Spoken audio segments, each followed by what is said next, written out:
What was it like to be at Fuel, and what was your role and your capacity, and what was the general vibe back then? Well, I got in right as sort of Fuel had sort of disbanded. So Fuel got its start in sort of the .com boom, right? And so they were part of Razorfish. They got acquired into this agency, and they were right there. And there was like a couple different ones. I think you got your start at IF, right? Is that kind of where you were early on in your career?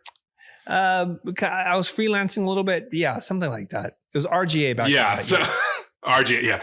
So, but there were a couple of like pinnacle places, and Fuel was one of them. So early out of sort of design school, I kind of got in as just designer, ground level.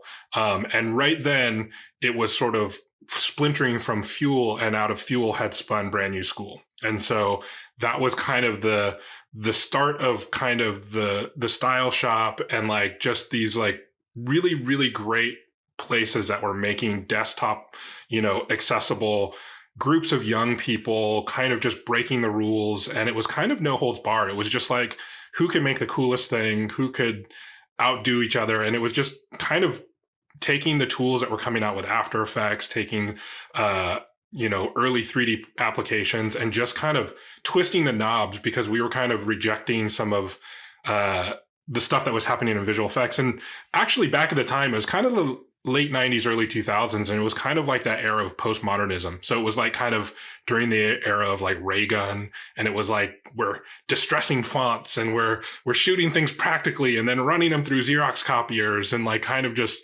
reimagining how imagery was created and processed. And I think that was a really exciting time, because there were established rules, but we were all kind of just breaking the rules and sort of experimenting with these new tools that were coming out. And I think that's pretty analogous to how things are happening today, where the advent of sort of AI and some of these new tools that are kind of being introduced to us, and just new abilities to create in ways that we hadn't seen before. If our audience will indulge me for a little bit, I just want to set the stage for like what it was like back then. So I might be a couple of years older than you, Kevin, because I was there in 1995 when Seth was just trying to figure out how to make a reel. This is pre Razorfish interest and all that kind of stuff. And I had friends that were freelancing there, working with Seth. And so it's like, how do we figure this stuff out? And this is the wild, wild west back in those days, because I think we're still on After Effects version 1.0 or something like that, where many of the things that the youngsters today take for granted in terms of like what they can do with the tools. And it was just a time for playing around and trying to figure things out. And what was happening was there were a bunch of art school kids, either in image making or design, like traditional graphic design, who got these tools, and there were tremendous opportunities that ad agencies wanted to tap into these creative minds versus going with more traditional Henry or I forget what the other box was called, operators who knew the tools, but didn't bring that level of creativity. And so it was a wonderful kind of renaissance or a period of great discovery.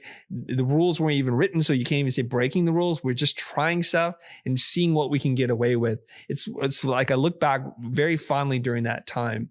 And then, of course, the market matures, competition sets in, rules start formulating, and then we're all just trying to figure it out. Now, that's a long time ago, if anybody's paying attention, 1995.